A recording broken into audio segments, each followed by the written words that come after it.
Meu povo, eu queria abrir esse vídeo com uma pergunta. Quando se fala em Kamen Rider, do que é que você lembra?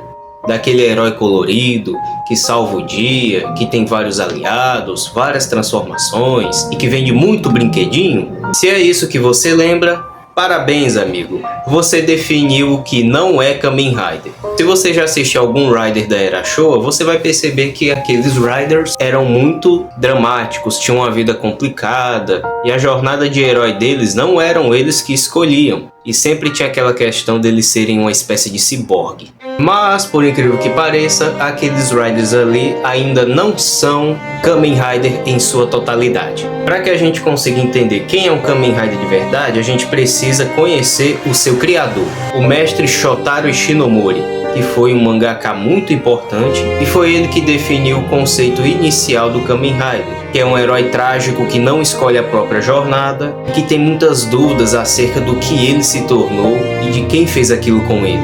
Mas o mestre Ishinomori ainda estava muito limitado, pessoal, porque aquele Kamen Rider iria se transformar em um herói da TV. Então tinha muita coisa que tinha que ser amenizada para a criançada assistir. Ainda tinha crítica, ainda tinha aquele peso, mas estava bem amenizado. Quando foi lançado o Kamen Rider Black, o mestre Ishinomori resolveu fazer a versão dele de como ele viu o Kamen Rider Black.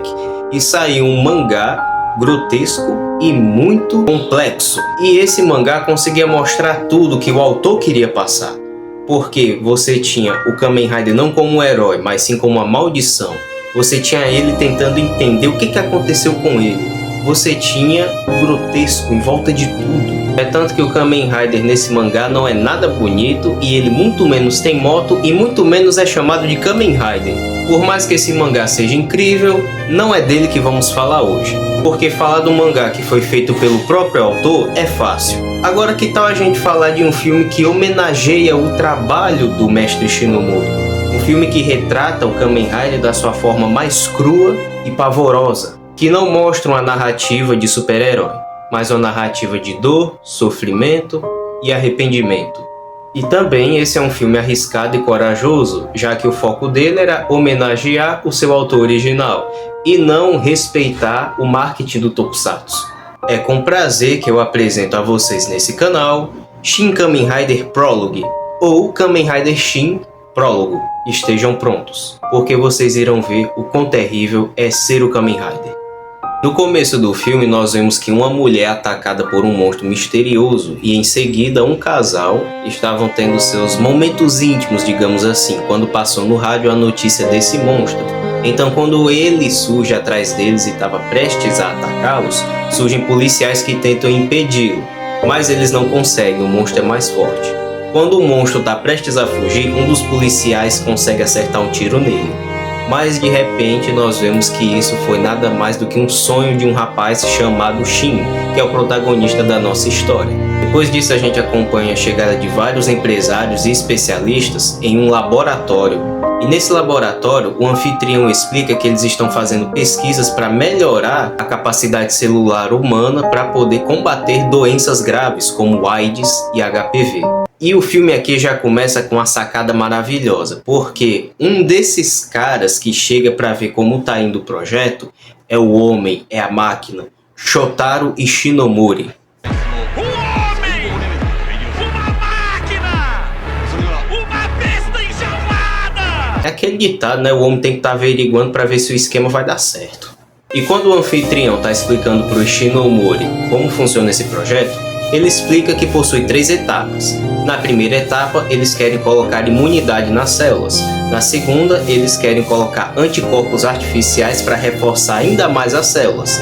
E o terceiro nível, que é o nível que eles estão buscando, é a capacidade das células se regenerarem. Só que de repente, os dois cientistas que estão trabalhando nesse projeto começam a discutir entre si. E um desses cientistas, que é o pai do Shin, não quer continuar o projeto porque tem um risco muito grande de não dar certo, enquanto o outro quer seguir em frente porque ele tem certeza que vai dar certo e que vale a pena se arriscar pela ciência.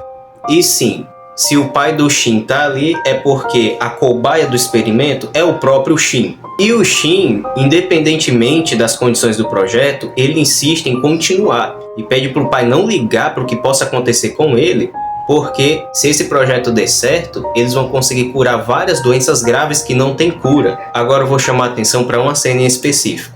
O Ishinomori começa a achar muito esquisito os dois cientistas estarem brigando para um projeto que parece dar tão certo. Então ele secretamente coloca uma escuta embaixo da mesa. Guarde bem essa cena.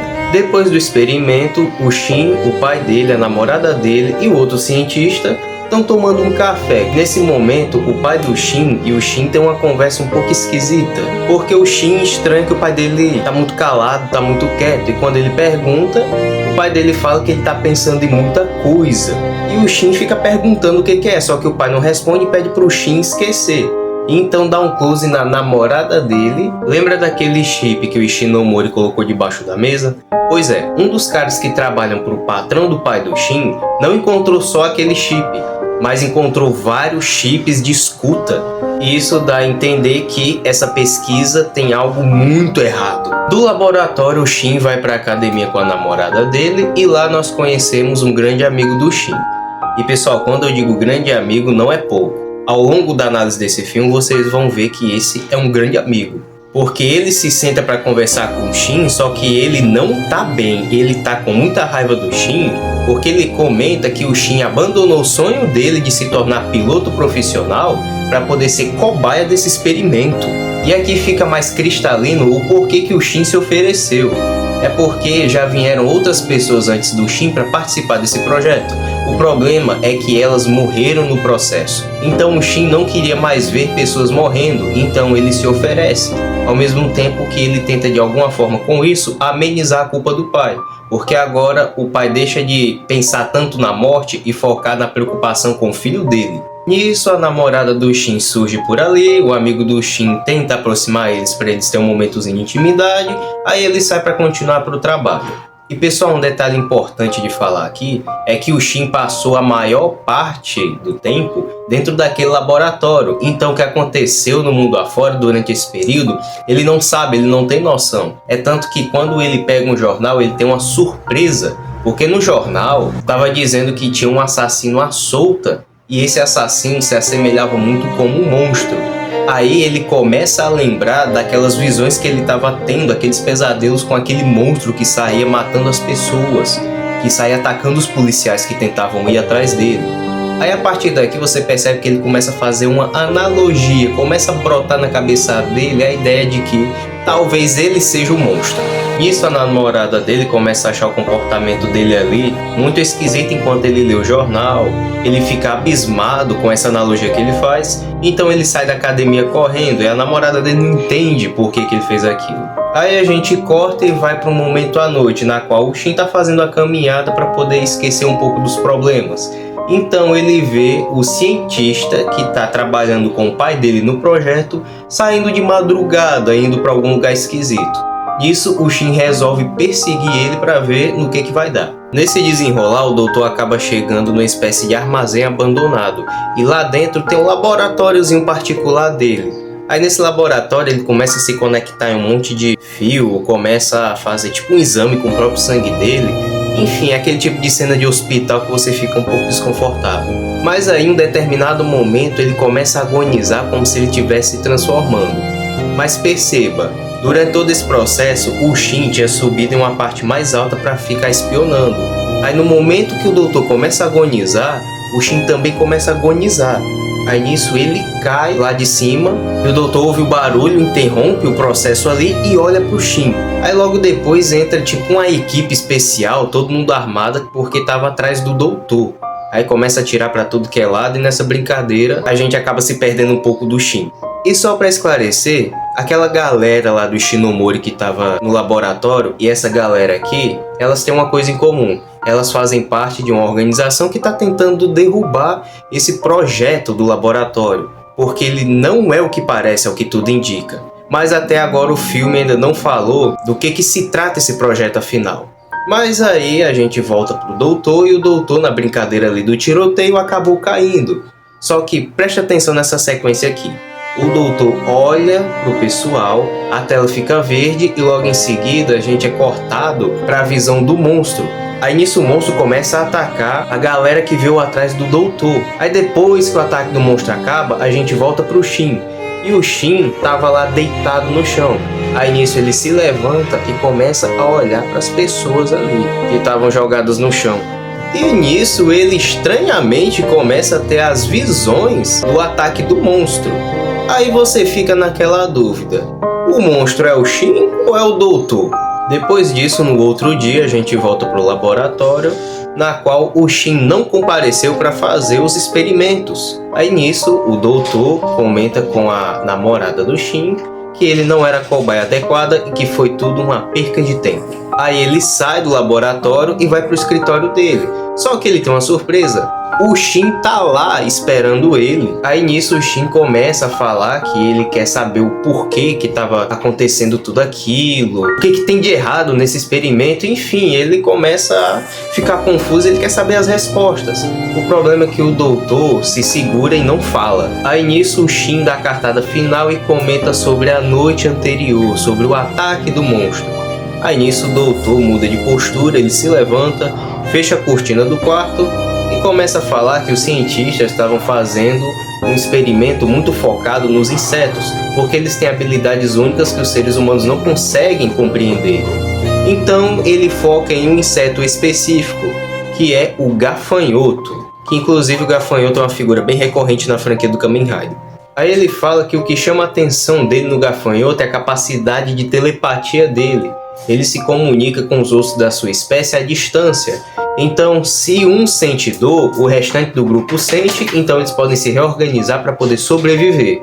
Aí, em cima disso, ele começa a falar uma espécie de paranoia dele, na qual os seres humanos, por serem egoístas demais, eles vão se matar num futuro próximo, e quem vai restar vai ser a espécie dos gafanhotos, porque eles são organizados, cada um representa um soldado, protetor da nação, enfim, uma loucura deles, sabe? Mas eu quero chamar a atenção de vocês para um momento em específico, porque depois que ele explica tudo isso, ele fala que ele e o Shin deveriam se sacrificar pela nação. Pessoal, agora vamos fazer aqui um exercício mental com essas informações que a gente já tem. Vamos lá, é o doutor falando que os gafanhotos têm telepatia, que o que um sente o resto sente. É o doutor agonizando para se transformar, digamos assim, enquanto o Shin observa tudo e começa a agonizar também. É essa obsessão do doutor pelo experimento, pelos gafanhotos. Enfim, tá entendendo as conexões aqui? Pois é, guarda elas e fica fazendo esse raciocínio, porque mais pra frente você vai ter um choque. Logo depois dessa conversa, o pai do Shin entra no escritório e começa a dar cara no doutor, explicando que é o pai do Shin que manda no projeto. E o que ele falar, o doutor tem que obedecer, senão ele vai demitir o doutor. Nisso o doutor começa a rir e fala que não é ele que manda no projeto. E quem manda em tudo não é nem o laboratório, é a organização. Aí depois dessa conversa, a sala fica com um clima mega pesado, mas depois a cena corta e a gente vê que a namorada do Shin tá lendo um jornal. E no jornal, as notícias sobre o assassino estão atualizadas, indicando mais do que nunca que o assassino, na verdade, é um monstro.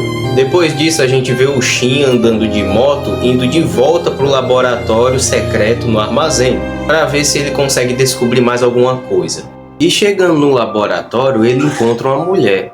E essa mulher fala para ele que seria recomendável que eles se aliassem, porque eles estão atrás da mesma coisa. Aí nisso, ela fala que a organização não é o que parece. Aí do nada, ela joga o Shin pro chão porque alguém tenta matar eles dois. Aí nisso ela corre junto com ele e explica que agora que eles viram um Shin junto com ela, eles querem o Shin, porque o Shin é importante pro projeto. Nisso tem uma trocação de tiro, o Shin pega a moto para poder distrair o cara, aí a mulher vai lá e atira no assassino. Só que o patrão do Shin recebe uma ligação informando que o assassino foi atrapalhado pela mulher. Só que quem tá falando isso foi o próprio assassino, que levou tiro, caiu no chão, mas ele aparece lá tranquilão. E como se já não bastasse, quando ele sai da cabine telefônica, a gente consegue ver que tem a bala que ele levou ali no chão. como se não fosse nada. Depois disso, o Shin volta pra academia para dar um mergulho e depois tomar um banho para poder relaxar. Só que tem um problema, a academia estava vazia nesse dia, mas ele percebeu que tinha mais alguém ali, então ele tenta achar quem era. E era a namorada dele e o amigo dele. Nisso eles se sentam e ficam juntos ali. O problema é que o Shin parece bem mais cansado e bem mais preocupado. Então ele revela para todo mundo que ele é um monstro. Porque não é normal ele ter tantas lembranças de ter matado tantas pessoas. Então ele finalmente chegou na conclusão de que ele é um monstro e ele saiu matando as pessoas. Aí nisso a namorada dele insiste que não, e mais uma vez aqui a gente vê que esse amigo dele é o amigo, porque ele fica com raiva dele e insiste que ele não é um monstro, porque ele sabe muito bem que o Shin é uma pessoa muito boa e que não mataria ninguém. Aí o Shin se estressa, vai tomar banho e fica só a namorada e o amigo do Shin. E aqui ele mostra de novo, o homem é uma máquina, ele mostra de novo porque ele é um amigo. Porque ele poderia muito bem dar em cima da namorada dele, mas ao invés disso, ele olha no fundo dos olhos dela e fala que ele precisa dela porque ela é a companheira dele. Nisso ele sai, aí deixa ela sozinha com ele. Aqui tem uma cena que não dá pra mostrar porque eles ficam pelados e vão nadar na piscina. Aqui é mais uma linguagem artística porque a intimidade provém da relação do casal. Logo, essa intimidade também gera confiança, e era isso que a namorada do Shin queria dele, queria a confiança dele. Aí nisso ela consegue. Depois o filme mostra pra gente que o doutor que trabalhava junto com o pai do Shin acabou sendo internado pelo próprio patrão. Porque assim, essa galera que trabalha pra ele não pode falar nada sobre o projeto pro Shin. E isso que eles fizeram com ele é só porque ele falou, e ele nem falou de uma forma muito direta. Então ele ficou ali internado tomando remédio porque ele foi considerado um traidor. Aí depois disso a gente vê que o pai do Shin foi tirar satisfação com o patrão, porque ele sabe muito bem que esse projeto não é um simples projeto de ciências. Tem algo muito maior por trás dele. Mas o patrão fica enrolando e não quer falar. Aí nisso ele fala que vai continuar trabalhando para ele, mas com uma condição: poupe a vida do filho dele. Mas como já tinha sido dito antes, o que eles querem é o Shin. Então ele deixa bem claro que ele vai trabalhar e não vai ter condição nenhuma. Aí nisso, o funcionário do patrão, que tinha levado aquele monte de bala, mas continuou andando, abre a porta e aparece inteirão. E a namorada do Shin, com muita raiva, também vai lá para tirar satisfação com ele. Mas, como é de se esperar, não resolveu nada. Depois disso tudo, lá pelo horário da noite, a gente vê que o Shin tá procurando respostas enquanto tenta se filtrar no laboratório. E durante todo esse processo ele encontra o caminho que leva pro porão. Detalhe, quando ele tá descendo pro porão, acontece aquilo de novo que aconteceu quando ele viu o doutor. Ele começa a convulsionar. Mas depois passa e ele vai pra lá. E depois disso, dentro do porão, ele encontra uma salinha que era como se fosse um criadouro de gafanhotos. A partir daqui parece que tudo tá ficando mais claro pra ele.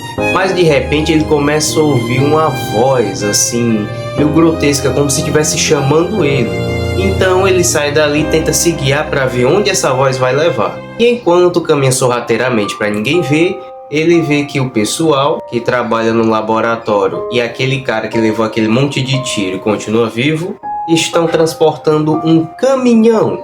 E dentro desse caminhão tá justamente o que tá fazendo o Shin escutar essa voz e ser atraído. Então ele aproveita, espera eles saírem com o caminhão e pega a moto para ficar seguindo. E durante o trajeto, outro caminhão aparece e derruba tanto o caminhão que estava transportando aquela coisa, como o carro que estava guiando o caminhão. E dentro desse caminhão que derrubou os dois, a gente vê que sai aquela equipe que estava atrás do doutor. Então eles começam a descer bala, e ao que tudo indica, parece que aquele cara que levou aquele monte de tiro e sobreviveu, dessa vez foi de Vasco.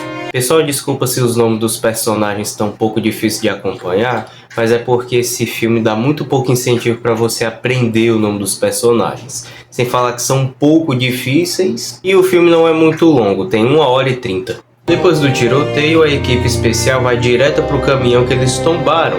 E eles vão devagar porque eles percebem que realmente tem alguma coisa ali dentro.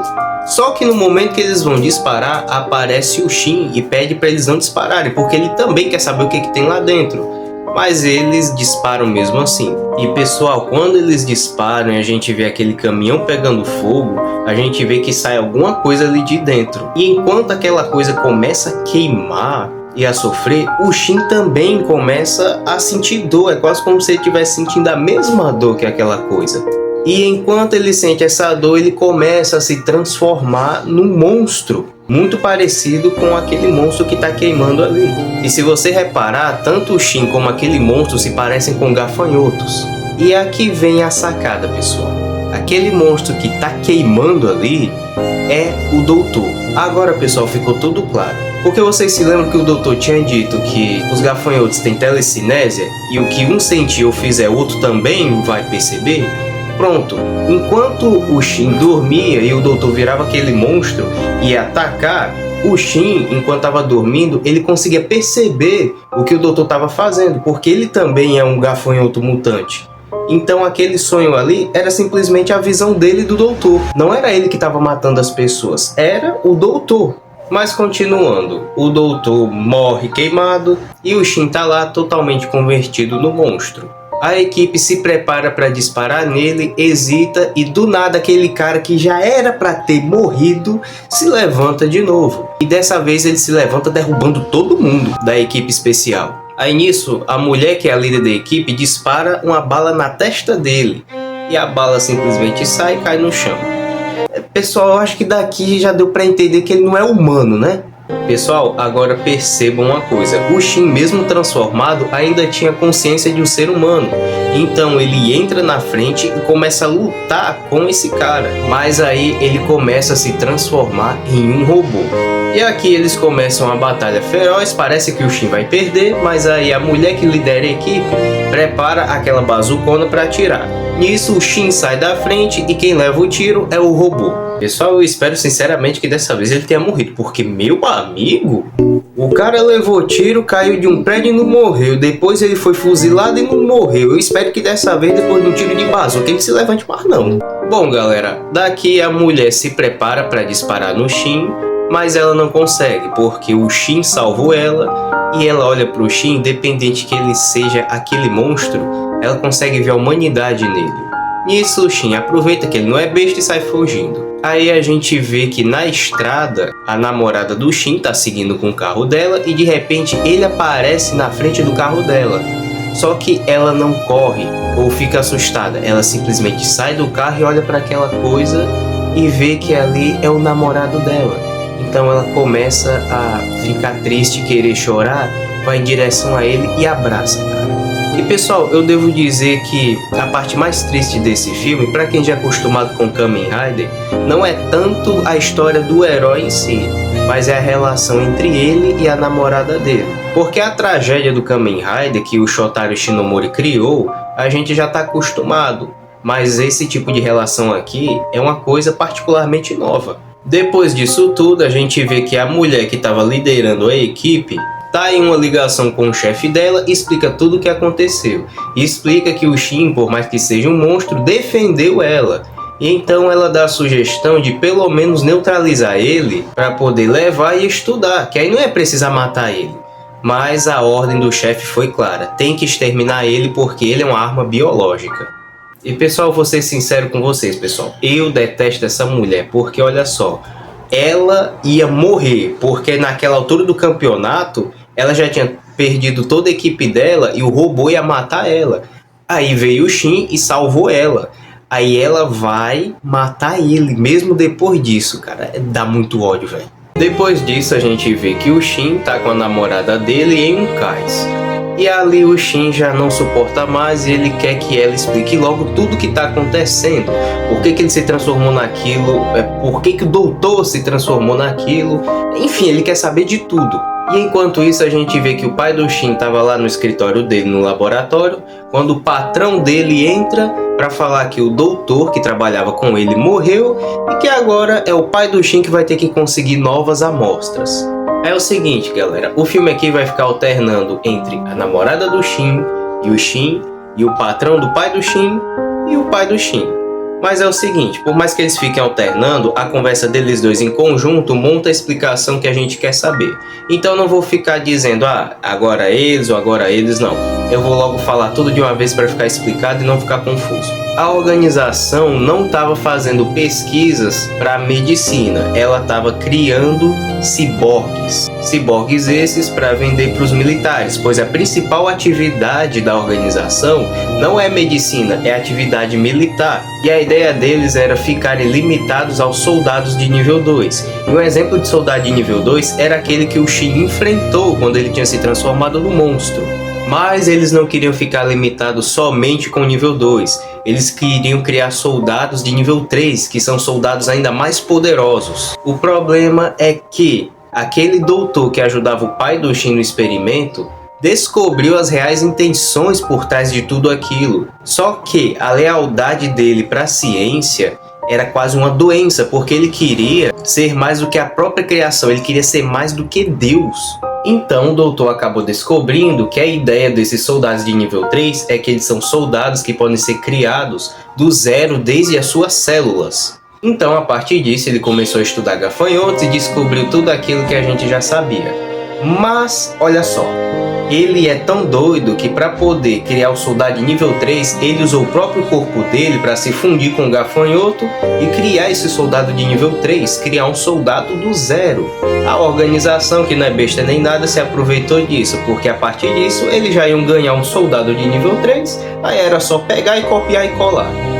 Mas eles subestimaram muito a loucura do doutor, porque ele também queria transformar o restante das pessoas, porque como eu disse, ele era louco e queria ser mais do que Deus. E como já tinha dito bem antes nesse vídeo, ele tinha dito que os gafanhotos iam dominar o planeta Terra. Então ele queria levar todo mundo com ele para sobreviver, digamos assim. Então ele pegou e transformou o Shin também em um gafanhoto. Mas o que acontece é que nem a namorada do Shin e nem o pai dele perceberam o que estava fazendo com ele. E por isso eles não interferiram em nada. A partir daqui eu já posso focar mais no Shin e na namorada dele. Porque depois que a namorada dele revela tudo isso, ele basicamente fica em choque e só consegue olhar para ela com a seriedade profunda de quem perdeu todas as esperanças e não consegue nem falar nada.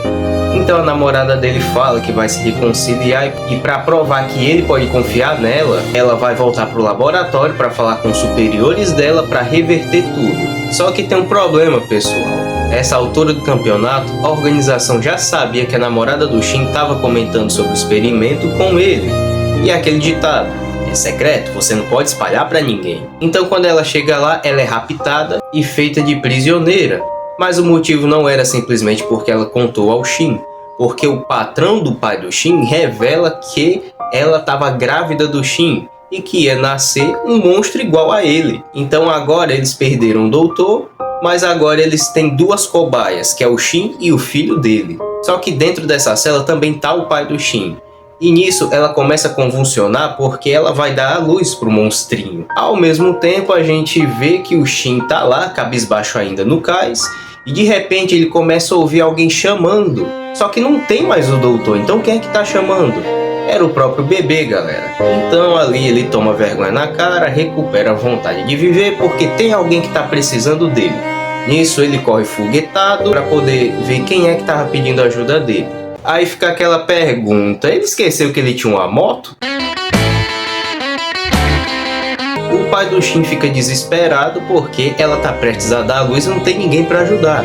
Então ele começa a chamar o patrão dele para poder abrir a cela, porque enfim, pro patrão dele ela é importante. Então ele tem que tomar todo o cuidado do mundo. Só que quando ele abre a cela, o bebê com os poderes de telepatia dele, mesmo dentro da barriga da mãe, arremessa o patrão do pai do Shin para longe e os soldados também que estavam ali. Nisso eles aproveitam para poder fugir. Infelizmente a fuga dá errado porque eles são cercados. Mas aí o Shin aparece para fazer a boa e acaba atacando todo mundo ali e salvando o pai dele e a namorada dele. Ao mesmo tempo que aquela equipe especial aparece para acabar com o projeto e acabar com a vida do Shin.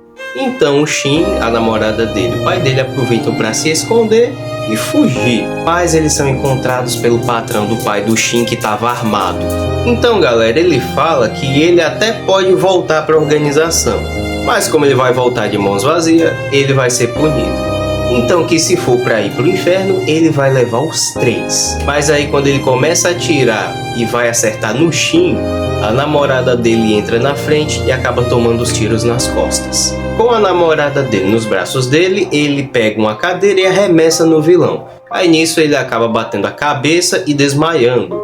Enquanto isso, ele olha para a namorada dele que está agonizando e ela fala que independentemente de tudo que aconteceu, uma coisa ele podia ter certeza, que ela sempre amou ele e sempre cuidou dele. E ela revela que estava grávida e que ela não estava ligando e não estava nem aí para a aparência dele, porque enfim era um filho deles. E ela ia morrer feliz porque ela sabia que o Shin ia cuidar muito bem do filho deles. Gente, eu sei que não parece, tá? Mas na primeira vez que eu vi essa cena eu chorei um bocado.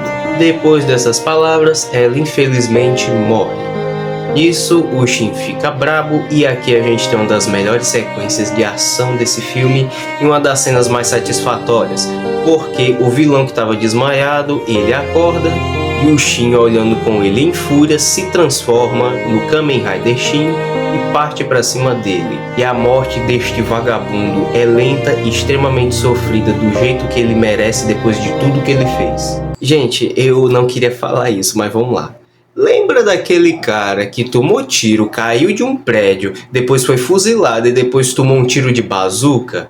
Pois é, ele está de volta! Pô, cara, de novo, cara! Logo depois que o Shin mata o vilão, ele aparece de novo. E sim, pessoal, dessa vez o Shin consegue matar ele. Eles têm uma luta ali bem frenética, o Shin parece que vai perder, mas ele acaba pegando e arrancando a cabeça dele junto com a espinha. O problema é que a cabeça tinha vida mesmo separada do corpo, aí se enrola no braço do Shin e aí é arma para explodir. Mas o Shin consegue jogar para longe. Ufa! Finalmente! Agora ele morreu, pessoal. Depois disso, galera, não acabou. Porque vocês se lembram que a organização especial ainda tá querendo matar o Shin? Pois é, ele pega o pai dele e o corpo da namorada dele. Mas assim, pessoal, para onde eles vão, esses caras aparecem. E até mesmo quando eles saem do laboratório, eles são cercados. Então aquela desgraçada que tá liderando a equipe olha pro Shin e pede desculpa, mas vai ter que matar ele, porque ele não é diferente do doutor e ele é a arma suprema. Galera, preste atenção, ela disse não é diferente do doutor. Mas o doutor matou um monte de gente enquanto ele acabou com aquela máquina que estava destruindo a equipe dela e ainda salvou a vida dela. E ela fala que eles não são diferentes. Mas aí, pessoal, na hora que ela estava para puxar o gatilho, aparece um helicóptero da organização para poder acabar com todo mundo ali e tentar pegar o Shin. Nisso eles acabam raptando o doutor e quando o Shin vai tentar tirar o doutor do helicóptero, ele também é pego. Nisso, enquanto ele tá no ar, ele olha pro corpo da namorada dele e se lembra de tudo que ela falou antes de morrer. E nesse mesmo instante, aquela mulher que já era pra ter morrido, o pessoal aqui é difícil de morrer, viu? Eu acho que eles conheceram Highlander. Pega a bazuca dela, mira no helicóptero e atira. E o helicóptero acaba caindo em um prédio. Só que o pai do Shin morreu nesse processo e os caras que estavam no helicóptero. E só sobrou o Shin e o corpo da namorada dele. Nisso, a criança, ainda no corpo da mãe, se apresenta na forma de telepatia e o Shin olha para ela e segue com um sorriso. Sorriso esse que surgiu em meio a tanto caos, destruição e, acima de tudo, dor. Galera, como deu para perceber, esse filme não é bonito, ele é triste e também é muito melancólico. E o filme não tá errado em ser assim. Porque esse filme não é um filme sobre Tokusatsu, é um filme sobre Kamen Rider, é um filme sobre a obra de Shotaro Ishinomori. Quando Shotaro Ishinomori criou o Kamen Rider, ele não criou um super-herói, ele criou alguém que seguiu um destino que não foi ele quem escolheu e que estava sofrendo com seu próprio corpo entrando em metamorfose. E eu ainda arrisco dizer que esse filme mostra o quanto que a franquia Kamen Rider hoje em dia está doente, porque cada vez mais eles estão preocupados em entregar uma aventura no mínimo convincente e que possa vender bastante brinquedo e estão esquecendo de uma coisa essencial, que é a raiz da obra. E o que eu posso dizer sobre a franquia hoje em dia é que ela é simplesmente uma franquia de Tokusatsu. e não uma franquia sobre o Kamen Rider. Porque para ser Kamen Rider tem que ser Shotaro Ishinomori. E Shotaro Ishinomori, como eu disse, não criou um super-herói. Para quem quiser assistir esse filme, ele está disponível no canal da Toei Tokusatsu World Oficial. E a minha nota para esse filme, pessoal, é 9,8. E esse 0,2 eu queria comentar porque é por causa somente de uma cenazinha. Porque se lembra que eu disse que o Shin pegou uma cadeira e arremessou no patrão do pai dele? Pois é, a sequência é estranhamente engraçada, porque ele joga a cadeira só pega do ombro para a mão dele, a arma cai do outro lado, ele se joga pro outro lado, bate a cabeça num cano de gás, aí ele cai desmaiado. Tá ligado aquelas cenas de premonição, aquelas mortes esquisitas? Pronto, ficou tipo isso. Mas como eu disse, pessoal, é uma coisa minha. Se você não se importar com isso, eu acho que você fecha um 10 fácil. Bom, pessoal, esse foi o vídeo. Esse foi um vídeo bem diferente do que a gente tá acostumado a fazer.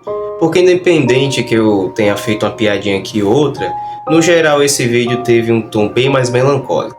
Porque enfim a gente está falando da raiz de Kamen Rider, que não é uma raiz bonita, é uma raiz podre e melancólica. Eu vou ficando por aqui, galera. Fiquem com Deus, boa noite a todos e até a próxima semana.